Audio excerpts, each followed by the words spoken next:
Building a model or training or fine tuning it is one thing. The other thing, which is very important, is evaluating the model to see how it is performing after it is produced. Evaluating a model is hard. Still, the best way to evaluate the model is human feedback.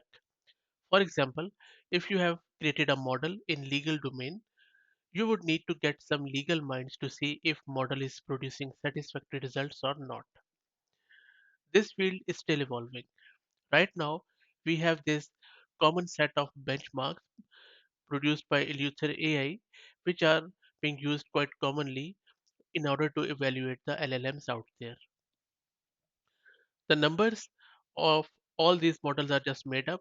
I just wanted to describe all of these benchmarks like ARC, HELA, SWAG, MMLU in simple words for you. Now, the way it works is that this ARC is a set of grade school questions which are asked from the model, and then it dishes out how model perform in terms of number. The higher the number, the higher will be the performance of the model. HELA SWAG is a test of common sense. MMLU is a multitask metric covering elementary math, United States history, computer science, law, and various other subjects.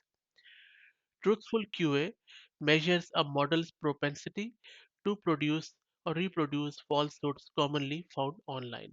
And then an average out of these models is calculated. So whenever you are trying to see how model has performed on these benchmarks, just look at the average and you would know which model is the best performant ones. For this made of data, for example, Pythia is the best model or on all of these benchmarks on the average.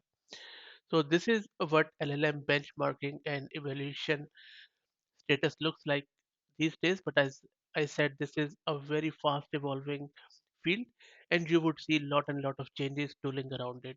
One last point is that in order to evaluate an LLM, make sure the test data quality is of top notch, because if it is not, then you won't get the correct results. I hope that you found it interesting. If you like the content, please consider subscribing to the channel. Thank you.